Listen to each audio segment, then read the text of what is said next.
ओम शांति। आप सबको मेरा नमस्कार। आज का हमारा विषय है समस्याओं के समाधान की सरल विधि।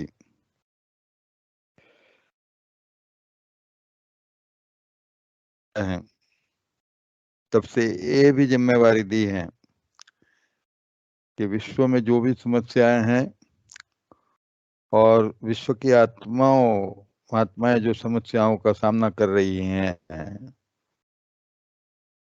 उनका समाधान आप बच्चों के पास है और आप बच्चों को ही वो समस्याओं का समाधान करना है।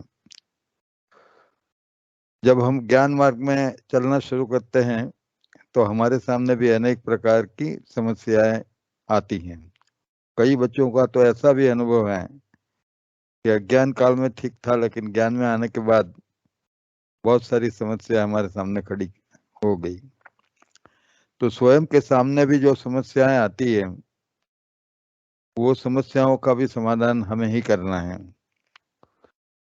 तो वास्तव में बाबा ने हम बच्चों को विघ्न विनाशक बनने की बात कही है।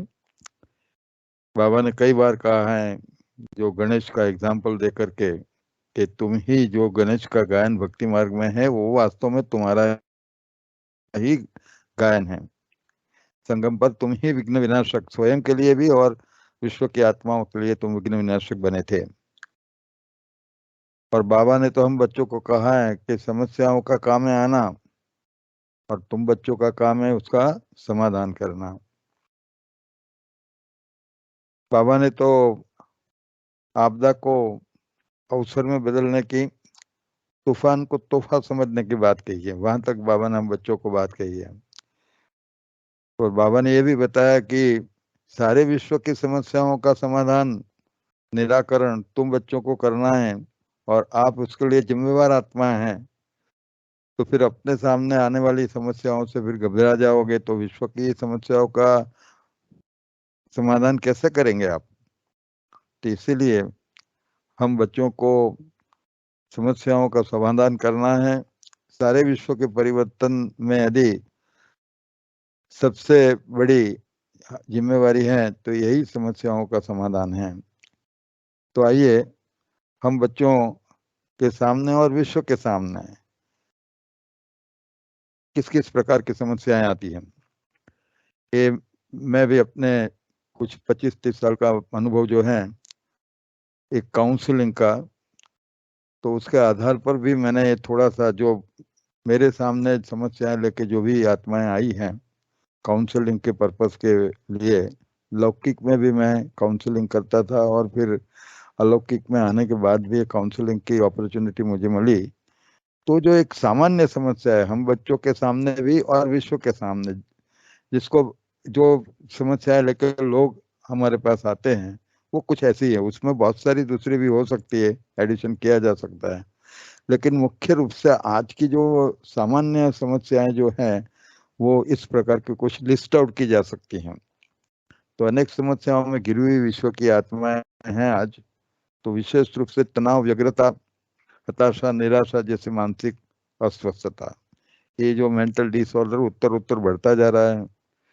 तनाव के बारे में तो ऐसा कहा जाता है कि पूरी जो 20वीं सदी पास कर ली है, हम तो अभी 21वीं सदी में हैं, तो जितने लोगों ने जन्म लिया वो सभी तनाव और व्यग्रता में ही उन्होंने अपना जीवन व्यतीत किया। और आज डिप्रेशन के every 4th person in the world is in the depression. उसको तो पता नहीं है कि मैं डिप्रेशन में, और उसको डिप्रेशन कहा जा सकता है, लेकिन वास्तव में वो डिप्रेशन में है। फिर भय, चिंता और असुरक्षितता, अनिश्चितता जैसी नकारात्मक भावनाएं भी आज उत्तर उत्तर लोगों में बढ़ रही हैं। लोग अनसेफ और इनसिक्योर भी महसूस करते हैं अपने आप को, और कई प्रकार के फोबिया से भी वो लोग पीड़ित हैं। स्वयं की एवं अन्य संबंधितों की शारीरिक बीमारियां और पीड़ा, क्योंकि कई लोग आते हैं, मतलब किसी को ब्लड प्रेशर है, डायबिटीज है, या कोई हार्ट का प्रॉब्लम है, कई प्रकार के डिसीज, लाइफस्टाइल डिसऑर्डर का तो इतना व्याप्त बढ़ रहा है आज, और अनेक प्रकार की पीड़ा से वो ये स्वयं के सामने भी ये समस्या आती है, ब्राह्मणों के सामने भी ये समस्या आती है। बच्चों की अनेक प्रकार की समस्या है जो पारिवारिक में, खास करके बच्चों की समस्या के लिए और हमारी जो शिवानी बहन है वो पेरेंट्स को जो सलाह देती हैं बच्चों की समस्याओं के सामने, तो बच्चों की अनेक प्रकार की समस्याओं का सामना, बच्चों की बीमारी से लेकर के बच्चों की स्टबरनेस और बहुत कर कुछ होता है बच्चों के साथ, तो फिर उनकी भी समस्या है, खास करके जो बेटियां हैं हमारी, तो उनकी चिंता ज़्यादा पेरेंट्स को रहती है। तो बच्चों की अनेक प्रकार की समस्याएं होती हैं। पारिवारिक एवं सामाजिक आपसी संबंधों में कटुता और संघर्ष एक बहुत ही कॉमन है। आपसी जो संबंध है, सामाजिक संबंध, पारिवारिक संबंधों में संघर्ष उत्तर उत्तर बढ़ता जा रहा है। परिवार तो टूटते जा रहा है वैसे देखा जाए तो, और विशेष रूप से पति पत्नी के बीच के संबंधों में संघर्ष और तलाक की परिस्थिति, और कई तो डाइवर्स ले भी जाते हैं। तो ये समस्या भी आज बहुत कॉमन बनती जा रही है। इस देश में भी ये समस्या है। व्यावसायिक एवं सर्विस संबंधी अनेक आर्थिक संबंधी वे समस्याएं, व्यवसाय के सर्विस करते हैं तो वर्क प्लेस के कलीग के साथ, बॉसेस के साथ कई प्रकार की समस्याएं वहां पर भी होती हैं। फिर आर्थिक समस्याएं भी उसके साथ हो सकती है। देखो, ये संपत्ति एवं अन्य कारण से आपसी संघर्ष और अदालती ये कोर्ट केसेस भी बहुत केसेस आते हैं इस प्रकार के, और ये भी एक कॉमन होता जा रहा है, उत्तर उत्तर बढ़ता भी जा रहा है, कॉमन भी होता जा रहा है। जो प्रेतात्माओं का प्रभाव एवं प्रवेशता और तांत्रिकों का जो प्रभाव, क्योंकि आज तांत्रिक को भी बहुत प्रकार की तंत्र विद्या करते हैं और उसकी इफेक्ट लोगों के ऊपर होती भी है। तो ये कई इसमें काफी कुछ ऐड किया जा सकता है, लेकिन ये मेरे में अनुभव के आधार पर जो लोग समस्या लेके हमारे सामने आए हैं, और सूरज भाई के सामने भी कई लोग इस प्रकार की समस्या लेके जब जाते हैं, तो ये दीज आर द कॉमन, मतलब ये समस्याएं हैं। अब इस समस्याओं का समाधान कैसे किया जाए, तो उसका पहला जो रास्ता है, जो जनरली हम जो वाणी से और उसके साथ डील करके जो हम करने की कोशिश करते हैं, वो भी एक रास्ता है। और कॉमनली तो यही रास्ता जो काउंसलिंग जिसको कहा जाता है, परामर्श, तो काउंसलिंग के द्वारा फिर समस्याओं का समाधान हो सकता है। और हम बच्चों का जो सामने समस्या आती है उसमें भी जो ज्ञानी होते हैं उनमें भी काफी काउंसलिंग करना पड़ता है, उनका भी काउंसलिंग करना पड़ता है। तो एक काउंसलिंग का रास्ता है। तो वो काउंसलिंग में क्या अप्रोच अपनाना चाहिए, एक इन जनरल बाबा का जो ज्ञान हम बच्चों को मिला है, उस ज्ञान के आधार पर बाबा ने तो इतना विस्तृत मैन मैटर एंड गॉड के बारे में इतना डिटेल में नॉलेज दिया है कि मुझे नहीं लगता है कि कहीं पर भी इस प्रकार का ज्ञान होगा। तो ये बाबा का ज्ञान के आधार पर जो हमें करना चाहिए, हमारा अप्रोच क्या होना चाहिए, तो एक ओवरऑल अप्रोच की बात की, और मैंने कुछ ऐसा अप्रोच अपनाने की कोशिश की तो कुछ सफलता मिली है, इसलिए मैं आपके साथ शेयर करना चाहता हूँ। तो जो जब भी कोई काउंसलिंग में आता है तो सबसे पहले तो उसको हमें सुनना चाहिए। तो आप कुछ ऐसा शुरुआत कर देते हैं हम उनको सलाह देने की, कुछ ऐसा नहीं होना चाहिए, लेकिन उसको पीसफुली पहले हमको लिसन करना चाहिए पूरा, कि क्या समस्या है, तो अच्छी तरह से हम उसको समझें।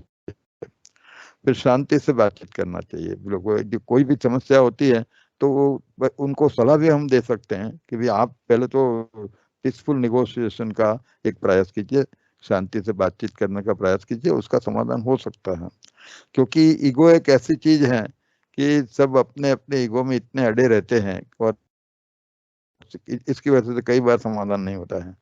तो थोड़ा सा लेट गो पॉलिसी को हम अपनाएं, क्योंकि संघर्ष करने से अच्छा है चलो थोड़ा नुकसान होता है तो उसका स्वीकार कर लो, लेकिन जाने दो कि नीति को अपनाना एक सम्मान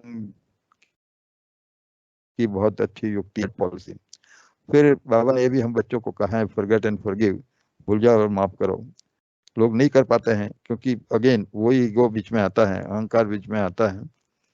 तो बाबा ने तो हमको पूरा देह भान भूलने की बात कही है। तो इसी तरह से हम दूसरों को भी ये थोड़ा सा गाइड कर सकते हैं, उनको सलाह भी दे सकते हैं कि भैया बोलो, पास्ट इज पास्ट, वर्तमान में जीने की कोशिश कर दो।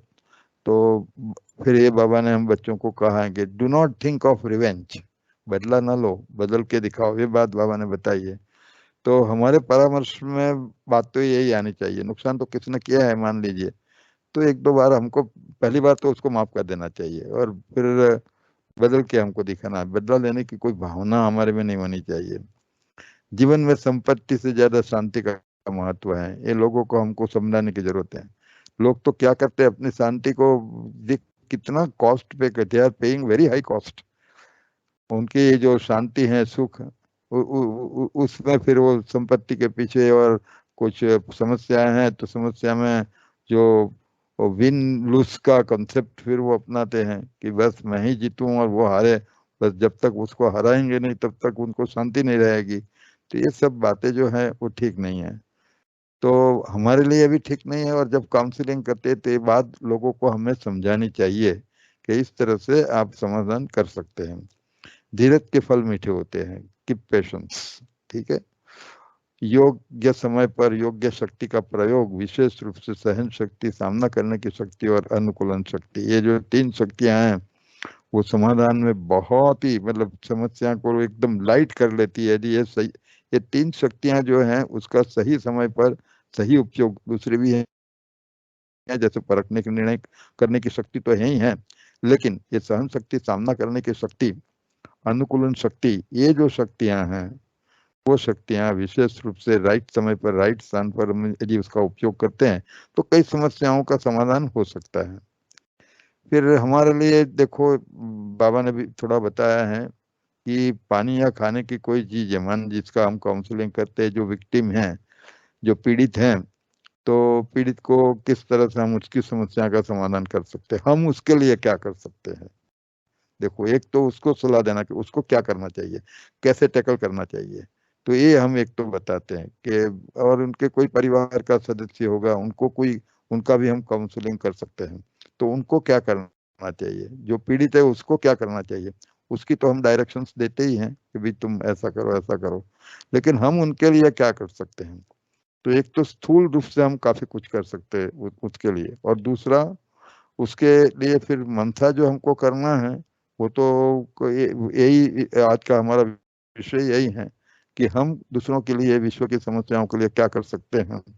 जो बाबा ने हम बच्चों को राजयोग सिखाया है, तो राजयोग के माध्यम से हम दूसरों की समस्याएं और स्वयं की समस्याओं का समाधान कैसे कर सकते हैं। लेकिन जो स्थूल रूप से जैसे हम बातचीत करके, काउंसलिंग करके समस्या का समाधान करने की कोशिश करते हैं, इसी तरह से कुछ ऐसी भी बाबा ने बात हम बच्चों को बताई है कि पानी होता है, तो पानी को, एम्पावरमेंट ऑफ वाटर, एक खास करके पानी, तो पानी पिए बिना तो कोई चल नहीं सकता है, तो पानी का प्रयोग भी कर सकते हैं कि उसके ऊपर आप योग के वाइब्रेशंस, तो पानी में एक प्रकार से power, empowerment of the water, पानी की सशक्तिकरण हमको करना चाहिए। और फिर मैं एक मास्टर सर्वशक्तिवान हूँ, और पानी का एम्पावरमेंट कर सकते हो। फिर बाबा की याद में कुछ भोग बनाया है हमने, कोई खाने की चीज है, तो उसका भी एम्पावरमेंट हम अपने मन के विचारों से कर सकते हैं। तो पानी को या कोई खाने की चीज को योग का एवं बाबा की याद का पावर भरना और फिर पीड़ित को देना, ये भी एक बहुत इफेक्टिव पुरवार प्रूफ हुआ है। कई लोगों ने कई प्रयोग किए उसके और सफलता मिली हुई है। और मनसा सेवा के अंदर भी वाइब्रेशंस के काफी हमने 1-2 टॉपिक लिए यहाँ पर कि मनसा सेवा कैसे इफेक्टिव हो सकती है और होती भी है। प्लांट के ऊपर भी जब इस प्रकार के मनसा सेवा के बहुत सारे प्रयोग भारतवर्ष में किए गए, देश में भी शायद किए गए होंगे, और उसमें भी कितना फायदा हुआ है। जो अभी यौगिक खेती जो है, तो यौगिक खेती में भी कितना फायदा होता है वो हमने देखा है, रिजल्ट मिले हैं। अभी तो यूनिवर्सिटी में भी इस टॉपिक के ऊपर काफी रिसर्च हो रही है, ब्रह्मा कुमारीज की, हमारी जो एग्रीकल्चर विंग है उनके कोऑर्डिनेशन में। तो ये तो निर्विवाद है, इसलिए पानी या कोई चीज विक्टिम को जो खाने की हो, पानी हो, वो कर सकते हैं। आइए, अभी जो मुख्य रूप से हम बच्चों को इस समस्या का, स्वयं की और दूसरों की समस्याओं का समाधान के लिए और विश्व की समस्याओं के समाधान के लिए विशेष रूप से योग के क्या प्रयोग कर सकते हैं, और यही हमारा अंतिम समय जब आएगा ना, तो यही अंतिम समय जो आज हम डिस्कस करने जा रहे हैं, वो अंतिम समय हम सभी बच्चों को ये काम करना, ये हमारी जिम्मेवारी। मैं चाहूँ तो करूँ, चाहे तो न करूँ, हो तो भी ठीक है, ना हो तो भी ठीक है, ऐसी बात नहीं है। We are responsible soul. ये रिस्पॉन्सिबिलिटी बाबा ने हम बच्चों को दी है। बाबा विश्व परिवर्तन हम बच्चों से कराता है, उसको करना होता तो वो तो 2 मिनट में कर सकता है, वो तो सर्वशक्तिवान है। नहीं, बाबा को विश्व परिवर्तन नहीं करना है, हमारे माध्यम से बाबा विश्व परिवर्तन कराना चाहते हैं। तो ये भाग्य हमको बनाना है, नई दुनिया की स्थापना हम बच्चों को करनी है, जाना भी हमको है, राज भी हमको ही करना है। तो ये पूरी जिम्मेवारी, तो we are responsible soul, we are accountable soul. तो ये अकाउंटेबिलिटी और रिस्पॉन्सिबिलिटी को कैसे हम निभा सकते हैं और कौन निभा पाएगा, ये हम देखते हैं। तो सबसे पहले तो ये जो काउंसलिंग के बारे में जो हम करते हैं उसके बारे में थोड़ा सा मैं प्रकाश यहाँ पर डालना चाहता हूँ, उसके बाद हम योग की बात करेंगे। तो देखो, हमारे सामने इतने सारे लोग आने वाले हैं, आपको हर हर आत्मा को, जो भी ज्ञानी बच्चे हैं बाबा के, आप तो हैं ही, तो आपके साथ आपको आप चाहे काउंसलिंग का अनुभव हो या ना हो, अंत में आपको काउंसलिंग करना पड़ेगा। एक लंबी लाइन आपके सामने भी आने वाली है, बिल्कुल, और इसीलिए हमको प्रिपेयर रहना चाहिए। तो एक जो साइकोलॉजिस्टों ने जो काउंसलिंग जो करते हैं, तो उनके कुछ बेसिक जो प्रिंसिपल्स है वो भी मैं थोड़ा सा यहाँ पर डिस्कस कर लेना चाहता हूँ, जिससे हमको चले चले। तो काउंसलिंग का मतलब क्या है पहले तो, और जब हम कोई काउंसलिंग करते हैं तो सामान्य जनरली हम एडवाइस देते हैं लोगों को, तो इट इज नॉट एडवाइजिंग। सबसे पहले तो counselling is not mere talking और chatting, it is not advising and lecturing. ये लेक्चरिंग लेक्चर देने की कोई बात नहीं है, एडवाइस तो बहुत सारे लोग एडवाइस देते हैं, ऐसा करो ऐसा करो ऐसा करो। It is not advising, it is not lecturing, it is not ordering, it is not instructing, it is not forcing, it is not coercing. Coercing माना मजबूर करना, जबरदस्ती करना, मजबूर करना। फिर इट इज नॉट मॉरलाइजिंग और प्रीचिंग। उपदेश देने की कोई बात नहीं है, उपदेश की जरूरत नहीं है। They need sympathy, empathy. It is not confronting, deciding, solving only for people with problem. ये काउंसलिंग जो है ओनली पीपल विथ प्रॉब्लम नहीं है, हमें तो सारे विश्व को ध्यान में रखते हुए, विश्व की परिस्थिति को ध्यान में रखते हुए करना चाहिए। तो ये ध्यान में रखना चाहिए। ज्यादातर लोग on the name of counselling ये सब करने की कोशिश करते हैं, लेकिन काउंसलिंग ये नहीं है, ये हमें स्पष्ट रूप से जानना चाहिए। काउंसलिंग कुछ अलग चीज है। क्या है काउंसलिंग? देखो, ये mental health and counselling skill. Counselling is क्या है? Addressing the thoughts, feelings and behaviour of the client, या क्लाइंट शब्द बिकॉज साइकोलॉजिस्ट वो साइकोथेरापिस्ट है के कुछ प्रिंसिपल्स है जो मैंने स्टडी किया है, तो वो मैंने यहाँ लिखा है। तो यहाँ क्लाइंट शब्द है, तो जो विक्टिम है, पीड़ित है, उसको हमको लेना है। Address the thoughts, feelings and behaviour of the client in context to his her environment.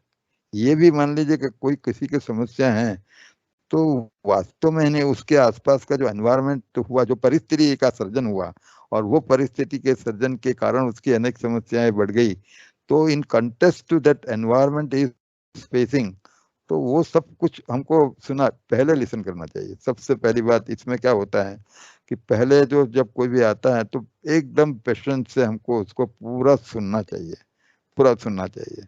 और आधा वो हम पूरा सुनाएगा ना, तो आधा तो हल्का वो सुनाने से ही हो जाता है। तो thoughts, feelings and behaviour of the client in the context of his और हर एनवायरनमेंट। फिर ए planned intervention to assist the client change, improve and resolve behaviors that are problematic.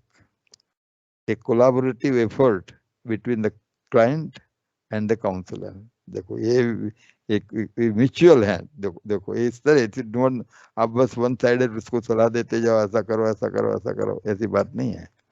Interaction होना चाहिए। Collaborative effort between the client and the counsellor requires the active participation of the client, is voluntary, requires active is voluntary, aims to develop the client self growth and potential। लक्ष्य हमारा ये होना चाहिए कि client का आत्मविश्वास बढ़े, client का विश्व विल पावर बढ़े, और उसमें कुछ शक्तियों का संचार हो, तो जिसके कारण फिर वो उसमें कुछ पोटेंशियल, उसमें खास करके रेजिलियंस जिसको हम कहते हैं वो बढ़े, जिसके वजह से वो खुद वो समस्या का अच्छी तरह से सामना करके उसको पार कर सके। A form of education, information giving, sharing. कुछ जरूरत पड़ती है इंफॉर्मेशन देने की तो आप फिर बाद में दे सकते हैं। Is based on the psychological theories and uses specific technique to be carried out by person.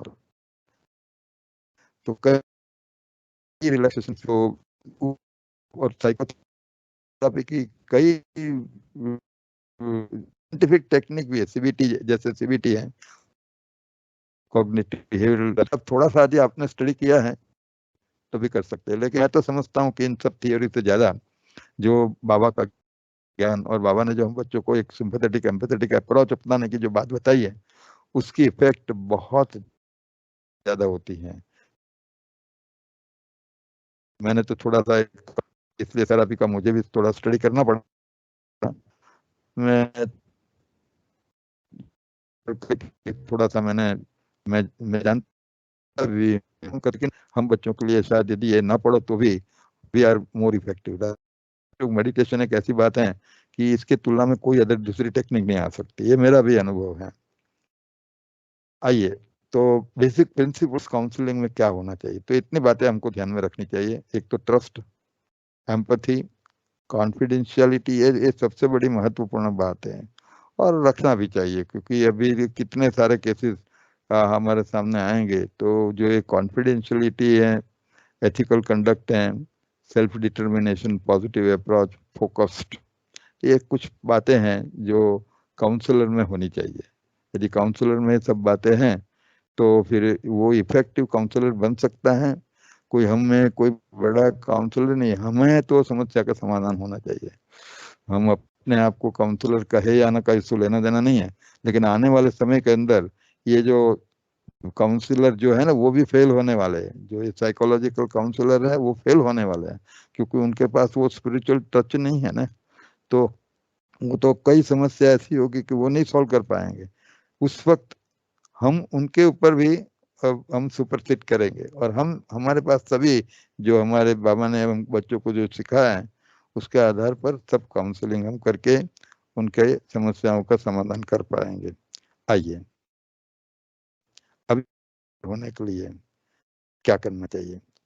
जो बाबा ने हम बच्चों को बताया है कि इस विश्व नाटक की तुम एक आधार मूर्त आत्मा हो, उदार मूर्त आत्मा हो, सारे विश्व का परिवर्तन तुम बच्चों को करना है। इसलिए हमें पहले खुद का जो एम्पावरमेंट, हमें खुद को एक सशक्त करना पड़ेगा, तो फिर हम अन्य का सशक्तिकरण कर पाएंगे। तो जी हम खुद एनलाइटन हैं, हम खुद एम्पावर्ड नहीं है, हम खुद एनरिच्ड नहीं है, तो हम दूसरों का क्या एम्पावरमेंट करेंगे। इसलिए अभी से ही उसकी प्रिपरेशन क्या हो सकती है। तो बच्चों को स्वयं समस्याओं से मुक्त कैसे रहे एवं औरों की समस्याओं का समाधान कैसे करे, तो कम से कम ये हम बच्चों को करना चाहिए। और जो बिगिनर्स हैं, अभी अभी ज्ञान में जो निकले हैं, कोई 2 साल से, कोई 3 साल से, 4 साल से, उनको तो ये नियमित रूप से थोड़ा अभ्यास करना चाहिए कि दिन में कम से कम 3 बार दृढ़ता से ये 5 संकल्प करें। इस विषय के संदर्भ में मैं बताता हूँ। योग तो अनेक विधि से हम करते हैं, करना भी चाहिए, लेकिन ये जो समस्या के समाधान के संदर्भ में यदि हमें हमेशा स्वयं के सामने आने वाली समस्याओं का सामना करने के लिए और दूसरों की समस्याओं का समाधान करने के लिए ये 5 संकल्प बहुत महत्वपूर्ण है। तो मैं सर्वशक्तिमान आत्मा हूँ, मैं विघ्न विनाशक आत्मा हूँ, मैं समाधान स्वरूप आत्मा हूँ, मैं उदार मूर्त आत्मा हूँ, मैं विश्व कल्याणी आत्मा हूँ। उसमें और ऐड कर किया जा सकता है, लेकिन ये 5 तो कम से कम हमको करना है। मैं रिपीट करता हूँ, मैं मास्टर सर्वशक्तिमान आत्मा हूँ, मैं विघ्न विनाशक आत्मा हूँ, मैं समाधान स्वरूप आत्मा हूँ, मैं उदार मूर्त आत्मा हूँ, मैं कल्याणी आत्मा हूँ। देखो ये संकल्प से पहले तो हमारे सामने माया आने से डरेगी, समस्या आने से ही डर जाएगी, क्योंकि हमने बार बार हमारे सबकॉन्शियस माइंड का प्रोग्रामिंग कर लिया है। तो ये कुछ नहीं है, सबकॉन्शियस माइंड का ऑटोमेटिक एक प्रोग्रामिंग हो जाता है। और मैं विघ्न विनाशक आत्मा हूँ, तो आपका जो गणेश का जो रोल है, गणेश के रूप का जो रोल है, वो अपने आप प्ले करना शुरू कर पाएंगे। तो हर संकल्प को फिर क्या करना है, हर बार कम से कम जितनी बार आप सिटिंग करें, उसके लिए जो सिटिंग करेंगे हम, तो हर बार एक संकल्पों को 3 बार, 5 बार भी रिपीट कर सकते हैं, लेकिन कम से कम 3 बार रिपीट करें कि मैं मास्टर सर्वशक्तिवान आत्मा हूँ, मैं मास्टर सर्वशक्तिवान आत्मा हूँ, मैं मास्टर सर्वशक्तिवान आत्मा हूँ, मैं विघ्न विनाशक हूँ, मैं विघ्न विनाशक हूँ, मैं विघ्न विनाशक हूँ। तो इस प्रकार से जितने भी ये जो संकल्प हैं, वो हमें 3 बार या तो 5 बार कम से कम रिपीट करना चाहिए। कई लोगों को लिखते भी हैं, तो लिख भी सकते हैं, समय हो तो आप लिख भी सकते हैं, लेकिन इतना कम से कम हम करेंगे तो हमारे से प्रोग्रामिंग सबको समझाएंगे, मास्टर सर्वशक्तिवान आएंगे। आइए, फिर ये जो 2 योग अभ्यास हैं, वो हमें इस विषय के संदर्भ में जरूर दिन के अंदर करना चाहिए। देखो, खुद का एम्पावरमेंट बहुत जरूरी है, खुद का संपन्नीकरण बहुत जरूरी है। जो संपन्न है, खुद समृद्ध है, वही फिर कुछ दूसरे के लिए कुछ कर पाएगा, नहीं तो हम क्या कर पाएंगे। तो दिन में कम से कम, मैंने स्टेप्स भी लिख दी है इसका, फिर दिन में कम से कम एक बार आधे घंटे के लिए अपनी बीज रूप अवस्था में स्थित होकर के परम धाम में जाकर प्यारे बाबा से स्नेह सबर मिलन मनाकर, विशेष रूप से देखो, ये 3 चीज की आने वाले समय में बहुत जरूरत पड़ने वाली है, पवित्रता, शक्ति और एवं शांति। ज्यादातर जो पीड़ित होता है उनको हम जो शेयर करते हैं, फिर तो प्रेम भी हो सकता है, सुख भी हो सकता है, जितने भी हमारे स्वधर्म है वो सब कुछ हमको शेयर करना है, पर विशेष रूप से जो आने वाली जो समस्या है, वो समस्या के समाधान के रूप में एक तो पवित्रता, शक्ति एवं शांति। तो ये तीनों चीजों से हमें भरपूर बनना है। तो ये तीनों चीजों से भरपूर बनने के लिए जो उत्तम स्थान जो है, वो है परम धाम। पवित्रता से भी, शक्तियों और शांति, विशेष रूप से शांति तो परम धाम में दोनों रीति से, स्थान भी हमको शांति का अनुभव कराती है, और बाबा तो है ही ocean of peace, ocean of power, ocean of purity. तो ऐसे ocean of purity, ocean of power, ocean of peace के सामने हम जब जाएंगे, वहां उनकी कंपनी में जब स्थित होंगे, तो हम अपने आप फिर बहुत सारे विजुअल, हमने आगे भी कुछ ऐसे अभ्यास यहाँ पर सत्रों में किया हुआ है, तो एक अभ्यास हमको करना चाहिए, उसके स्टेप्स मैंने बता दिए हैं। तो इसकी पूरी डिटेल यदि आपको कुछ स्क्रिप्ट चाहिए, तो भी आप वेबसाइट के ऊपर जा करके इस स्क्रिप्ट को पढ़ सकते हैं, क्योंकि ये अभ्यास हमारा बहुत ही कॉमन है। तो शांति के अनुभूति के लिए भी पूरी स्क्रिप्ट है, प्योरिटी की अनुभूति, हाईएस्ट लेवल ऑफ प्योरिटी की अनुभूति कैसे हम परम धाम में जाकर कर सकते हैं, उसकी पूरी आधे घंटे की स्क्रिप्ट है। तो शांति, पवित्रता और शक्तियों से कैसे संपन्न बनना है, तो ये सब स्क्रिप्ट है, तो आप पढ़ सकते हैं, और फिर उसका अभ्यास आप करते जाओ, तो जिससे हमें 3 चीजों से हम हमेशा समृद्ध रहे, संपन्न रह सकते हैं। दूसरा जो योगाभ्यास, जो एज ए मतलब आने वाले समय में आपको करना पड़ेगा, तो जो विक्टिम है और खुद हम समस्याओं से बचना चाहते हैं, या नेगेटिव जो एनर्जी, चारों ओर नेगेटिव एनर्जी होगी, कोई ऐसे नेगेटिव प्रभाव से हम स्वयं को भी मुक्त रखना चाहते हैं, तो बाबा ने हम बच्चों को कहा है कि एक सुरक्षा कवच हमें एक जनरेट करना चाहिए, और आने वाले समय में उसकी जरूरत पड़ेगी। तो हमें अपने, हमारे चारों ओर हम किस प्रकार से एक सुरक्षा कवच का सृजन कर सकते हैं, और जो विक्टिम है, मान लीजिए किसी के लिए हम कर रहे हैं, जो जिसको समस्या है, तो उसके आसपास भी एक सुरक्षा कवच आप सर्जन कर सकते हैं। मानो कोई विस्तार है, तो पूरा विस्तार जो है वो समस्या का सामना कर रहा है, तो उस विस्तार को प्रोटेक्ट करने के लिए, किसी का घर भी हो सकता है, तो उसके आसपास भी, पूरे विस्तार के आसपास भी एक सुरक्षा कवच हम खड़ा कर सकते हैं, और एक ऐसा शील्ड, प्रोटेक्टिव शील्ड जिसको कह सकते हैं, जिसमें कोई नेगेटिव एनर्जी भी प्रवेश न कर सके, और कोई ऐसी मायावी या नेगेटिव चीज उसमें ऐसे, जैसे मैंने प्रेतात्माओं की भी बात बताई, तो ऐसी जो आत्माएं हैं जो विक्टिमाइज्ड हुई है, तो उनके आसपास भी एक सुरक्षा कवच हम खड़ा कर सकते हैं। तो वो सुरक्षा कवच खड़ा करने की जो विधि है, वो यदि सिस्टमैटिक हम सीख लेते हैं और उसका बार बार अभ्यास करते हैं, तो फिर आप एक प्रकार से ट्रेनिंग हमको अपने आप को देने की बात है। तो फिर आने वाले समय के अंदर, इवन अभी ही जैसे हमारे सामने मैं जब काउंसलिंग करता हूँ, तो उनके लिए भी एक कोशिश करते हैं कि भाई चलो, उसके आसपास भी बहुत ऐसी कुछ काफी नेगेटिव एनर्जी उसके पीछे काम कर रही है, तो फिर हम कोशिश करते हैं कि उसके आसपास भी हम एक प्रोटेक्टिव शील्ड, सुरक्षा कवच खड़ा कर दें। तो उसकी क्या विधि हो सकती है सुरक्षा कवच करने की? तो ये भी एक प्रकार का योगाभ्यास है जो हम बच्चों को करना चाहिए, जिसमें हमको डबल लाइट एंजेलिक स्टेज में स्थित होना ये अत्यंत आवश्यक है। तो किस प्रकार से, उसमें भी कई ऑप्शंस बहुत हो सकते हैं, इसी रीति से करो ऐसी भी मेरा कहने का कोई आशय नहीं है, तो गाइडलाइन है, तो उसमें भी काफी वेरिएशन आप खुद भी ला सकते हैं। लेकिन ये भी एक योग अभ्यास जो है, पहला जो बताया वो तो हमको करना ही है, लेकिन ये अभ्यास भी प्रैक्टिकल में हमको करना चाहिए। उसमें सीड स्टेज का महत्व है, उसमें सीड स्टेज में आना है, परम धाम में जाना है, और यहाँ पर डबल लाइट एंजेलिक स्टेज में आना है और सूक्ष्म वतन में जाना है, या बिना सूक्ष्म वतन में जाए भी किस तरह से हम कर सकते हैं, दोनों रीति से हम डिस्कस करेंगे।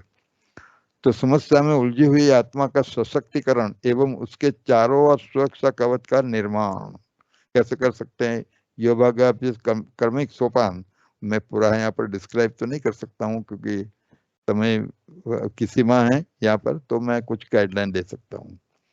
फिर बाद में इसका भी ये जो सुरक्षा कवच का निर्माण कैसे के, तो उसकी जो डिटेल कमेंट्री है, किस प्रकार के संकल्प कर सकते हैं, ये भी एक गाइडलाइन है। आप अपनी भाषा में उसमें काफी कुछ ऐड भी कर सकते हैं, वो भी वेबसाइट के ऊपर रखा हुआ है, तो आप वहां जाकर के उसको, वो स्क्रिप्ट को भी आप पढ़ सकते हैं कि किस तरह से हम ये सुरक्षा कवच जो पीड़ित हैं उसके आसपास हम क्रिएट कर सकते हैं। तो सबसे पहले तो किसी भी शिथिलीकरण की क्रिया को, एक दूसरी बात मैं बताऊं, मैंने एक इसलिए यहाँ पर लिखा है कि ये आप जो समस्या से पीड़ित हैं उसको भी कुछ ट्रेनिंग, उसके प्रॉब्लम के संदर्भ में उसको भी ट्रेनिंग दे सकते हैं हम, कि भाई तुम भी योग करो। क्योंकि ज्यादातर फिर काउंसलिंग में क्या होता है कि हम उसको मोटिवेट करते हैं, हमारा लक्ष्य तो बाबा का मैसेज उस आत्मा को देने का होता है। तो ज्यादातर तो काउंसलिंग में आने वाले को इनिशियली कुछ उसकी हम एड्रेस करते हैं, उसकी समस्या को ही पहले तो एड्रेस करते हैं, तो उसको ऐसा फीलिंग नहीं होना चाहिए कि ये लोग फिर अपना ज्ञान सुनाने लगे, आत्मा परमात्मा की बात करने लगे, आया है वो अपनी समस्या लेके और फिर हम बात करें आत्मा परमात्मा की, ऐसा तो नहीं होना चाहिए। तो पहले तो हमको उसकी समस्या को ही एड्रेस करना है, और जो कुछ भी थोड़ा बहुत जो आपका अनुभव है, जानकारी आपके पास है, यदि आपको काउंसलिंग का एक लंबा अनुभव है, तो फिर जो भी लौकिक के अंदर जो टेक्निक्स है उसका भी थोड़ा उसको रिलैक्स करना पड़ेगा, आपको पहले ही दिन उसको अनुभव कराना पड़ेगा, या कि ये यहाँ पर मुझे कुछ समय, कोई आज मुझे 5% भी फायदा हुआ, उसको फीलिंग होना चाहिए। तो शुरू से फिर हम मोटिवेट करते हैं कि स्पिरिचुअल परसेप्शन का क्या महत्व है, और फिर एक कोर्स कर लो तो तुम्हारा विल पावर, आत्मविश्वास भी बढ़ेगा, अनेक शक्तियों का विकास तुम्हें होगा, तो फिर तुम अपनी समस्याओं का सामना अच्छी तरह से कर पाओगे और उसका सॉल्यूशन भी आपको मिल जाएगा। तो ऐसे मोटिवेट करते हैं तो वो लोग फिर तैयार तो हो जाते हैं। तो ये बात क्या है कि वो खुद फिर उसने कोर्स कर लिया, थोड़ा मेडिटेशन हम सिखाते हैं उनको, और हम उसके लिए मेडिटेशन करें, उससे ज्यादा महत्वपूर्ण ये है कि वो मेडिटेशन करें, अपनी समस्या के संदर्भ में करें। आया तो है समस्या का समाधान, लेकिन हम कहते हैं कि राजयोग में समाया हुआ है, तो हम तो उसके लिए राजयोग कर सकेंगे, लेकिन हम कितनों के लिए करेंगे? सबसे ज्यादा इफेक्टिव उसको योग सिखाना, और फिर वो खुद अपने लिए योग करे, वो महत्वपूर्ण है। इसीलिए ये कई बार ये जो सुरक्षा कवच की जो बात है, जिनका कोर्स पूरा हुआ है या फिर उनको हम जो मेडिटेशन भी करना शुरू कर दिया है, समस्या पूरी रीति से गई नहीं है, तो फिर हम उनको कहते हैं कि इस प्रकार आप भी अभ्यास करके आपके आसपास ये सुरक्षा कवच क्रिएट कर सकते हो। इसलिए ये जो डायरेक्शन लिखा हुआ है वो जो ज्ञान का कोर्स जिसने किया हुआ है, पूरा कोर्स किया है, चलो बाबा की मुरली भी शुरू की है, समस्या तो है ही, आया है भी वो समस्या का सॉल्यूशन के लिए, तो फिर उसको ये डायरेक्शन उसको ध्यान में रखते हुए मैंने लिखी है। इसलिए ये जो रिलैक्सेशन टेक्निक की बात है वो शायद हमको जरूरत ना पड़े, जो हम ब्राह्मण हैं उनको इसकी जरूरत ना भी पड़े, लेकिन फिर भी स्टेप्स जब लिखा है मैंने, तो पहले शिथिलीकरण की कोई भी क्रिया को अपनाकर मन को शांत करना है, स्थिर करना है और एकाग्र करना है। देखो, तो ये क्रिया यदि हमको जरूरत नहीं है, क्योंकि हमारा तो एक लंबे समय से राजयोग का अभ्यास, बस अभी अभी बैठे और अभी अभी उड़ गए, तो हमारे लिए कोई कठिन बात नहीं है, लेकिन एक बिगिनर्स के लिए, लेकिन कई ब्राह्मणों के लिए भी इसकी जरूरत होती है। तो ये जो पूरी क्रिया है, पूरी क्रिया जिसका डिस्कशन शायद मैंने 1-2 सत्र में यहाँ पर किया भी है, फिर भी उसकी कंप्लीट डिटेल जो है पूरा एक आर्टिकल ही है, मन को शांत स्थिर एकाग्र करने की सरल विधि क्या है, तो वो आप if you go through that तो पूरा डिस्क्रिप्शन पूरा डिटेल में दिया हुआ है। उसकी थियरी जो है वो भी उसमें डिस्क्राइब की है कि हाउ इट वर्क्स, ये भी डिस्क्राइब किया है, तो आप पढ़ सकते हैं उसको भी। तो फिर आप उसको अपनाना चाहें तो आप अपना सकते हैं, रिलैक्सेशन टेक्निक है। दूसरा, फिर देह भान से मुक्त होकर अपनी आत्मिक स्मृति में स्थित होना और अपने मास्टर सर्वशक्तिमान स्वरूप की अनुभूति करना।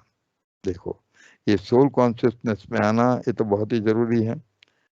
वेदर हम सीड स्टेज में जाना चाहते हैं या एंजेलिक स्टेज में, डबल लाइट एंजेलिक स्टेज में आना चाहते हैं, तो भी सबसे पहला जो हमारा स्टेप है वो तो आत्मिक स्मृति का है, और हम योग की शुरुआत उसी से ही करते हैं। शरीर नहीं है लेकिन आत्मा हूँ, तो अपने स्वरूप में हमको स्थित होना है, अपनी स्वस्थिति में स्थित होना है, अपने स्वधर्मों में स्थित होना है। तो ये स्व में स्थित होने की जो बातें हैं, स्वस्मृति में और स्वस्थिति में जो आत्मिक स्मृति में स्थित होना है, तो ये पहला स्टेप होगा ही होगा। और उसमें आप मास्टर सर्वशक्तिवान स्वरूप की जो अनुभूति है, आत्मचिंतन और आत्मदर्शन जो हम करते हैं उस वक्त, ये बहुत जरूरी है। तो ये मास्टर सर्वशक्तिवान हूँ, इतना हमारे पास समय नहीं है, तो कम से कम ये जो शक्ति स्वरूप का जो अनुभव है, हमारा जो इनेट क्वालिटी, मैं खुद शक्ति स्वरूप आत्मा हूँ, तो मास्टर सर्वशक्तिवान की अनुभूति करने की कोशिश करनी चाहिए और उस अवस्था में स्थित भी होना है। फिर उसके बाद कई मेथड्स भी यहाँ पर भी मैंने पहले भी डिस्कस किया है। तो हमारी डबल लाइट फरिश्ता स्वरूप की स्थिति में आना है। आप फिर मेथड ऑफ सेपरेशन का यूज कर सकती हैं, कन्वर्जन का यूज कर सकती हैं, प्रोजेक्शन का यूज कर सकते हैं, फिर इंस्टेंटेनियस मेथड भी हम अपना सकते हैं। तो इस प्रकार से हमें डबल लाइट एंजेलिक स्टेज में आना है और स्थित होकर के फिर अव्यक्त बाप दादा से सकाश लेकर उस आत्मा का सशक्तिकरण करना है और उसके आसपास सुरक्षा कवच का सर्जन करना है। तो ये दोनों प्रकार से उस आत्मा को भी एक फरिश्ता के रूप में आप सूक्ष्म वतन में भी इमर्ज कर सकते हैं और बाबा की प्रेजेंस में बाबा से पावर लेकर के उसके आसपास सुरक्षा कवच भी कर सकते हैं, या तो फिर एंजेलिक स्टेज में साकार लोक में आकर के उस आत्मा को अपने स्थान पर इमर्ज करके कोई स्थान के आसपास यदि सुरक्षा कवच सर्जित करना है, तो फिर आपको कॉर्पोरियल वर्ल्ड में वापस आना है, अंतरिक्ष में स्थित होना है, वो जगह को आपको सामने इमर्ज करना है और उसके आसपास फिर सुरक्षा कवच का सर्जन करना है। तो इस प्रकार से ये कुछ 4 स्टेप्स यहाँ पर बताए, लेकिन जो लास्ट स्टेप है उसमें काफी वेरिएशन है, उसकी बहुत सारी डिटेल भी हो सकती है। तो ये मैंने जैसे बताया, इसकी भी एक स्क्रिप्ट पूरी है, ये गाइडलाइन के लिए है, उसमें आप कुछ अपनी रीति से काफी कुछ कर सकते हैं। आइए, तो फिर ये लास्ट पॉइंट जो मैं आपके सामने डिस्कस करना चाहता हूँ कि ये पूरी जो समस्या के समाधान या जो काउंसलिंग हम कहते हैं, उसमें भावनात्मक परिपक्वता का बहुत ही महत्व है। ये इसमें कोई इंटेलिजेंस की बात नहीं है। देखो हमारी दादिया ने तो ऐसे सबके प्रॉब्लम्स, अब वो काउंसलिंग सीखने गई थी कहीं? नहीं, बिल्कुल नहीं। उनके पास ये शक्ति थी तो समाधान की, जैसे हमने असरकारक मनसा सेवा के वक्त जब डिस्कस किया था हमने टॉपिक, तो उस वक्त भी ये भावनात्मक परिपक्वता, इमोशनल मैच्योरिटी या इमोशनल स्टेबिलिटी जो है, या high value of emotional intelligence की बात हमने उस वक्त भी की है। तो ये उसमें बहुत जरूरी है कि यदि ये पूरा भावनाओं से टैकल करने की बात है। ये इंटेलेक्चुअल आप में थोड़ा आईक्यू कम होगा तो चल जाएगा, लेकिन यदि आपकी भावनाएं ऊपर हैं तो you can be the best counsellor, और समस्या का समाधान भी आप बहुत अच्छी तरह से कर पाएंगे क्योंकि आप में भावनाएं हैं। तो देखो, ये जो कुछ बातें हैं कि ये पूरी जो विधि समस्याओं का समाधान करना स्वयं की हो या दूसरों की हो, लेकिन ये जो भावनात्मक परिपक्वता का जो महत्व है उसको समझना चाहिए। तो कुछ भी हम मान लीजिए कि associating positive emotion add lot more power to your thoughts. देखो, एड ए कॉमा की कोई मिस्टेक लगती है, associating positive emotions add lot more power to your thoughts. विचारों में बल कब भरेगा? जब आपकी संवेदना, आपकी फीलिंग्स उसके साथ एसोसिएटेड है। और उसकी वजह ये कौन कर पाएगा कि जिसका ईक्यू ज्यादा है। तो ईक्यू यदि हमारा लो है तो हमें उसको एनहेंस करना चाहिए, तो भी एनहेंस योर ईक्यू। फिर बाद में तो इनकलकेट पॉजिटिव इमोशंस लाइक, देखो ये जो काउंसलर हैं, लव, लव फॉर ऑल, समत्व का भाव, बंधुत्व का भाव, लव फॉर ऑल, देखो ये हमारे में होना चाहिए। दया है, करुणा है, मर्सी, कॉम्पेशन, सहानुभूति है, समानुभूति है, sympathy and empathy, sense of responsibility and sense of accountability. शुरू में हमने ये बात कही थी, यहाँ पर सेंस ऑफ रिस्पॉन्सिबिलिटी भी होनी चाहिए, ये हमारी जिम्मेवारी, मैं चाहूँ तो करूँ, ना चाहूँ तो ना करूँ, ये बात नहीं है।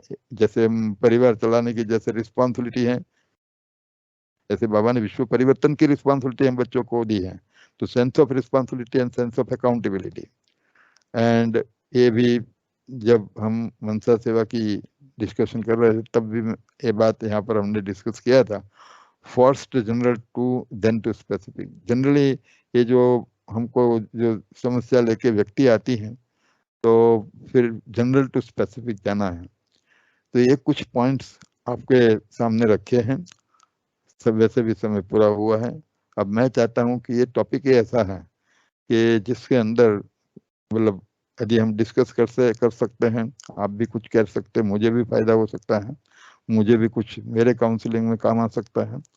तो thank you very much for the passionate listening. आप सबको धन्यवाद। ओम शांति।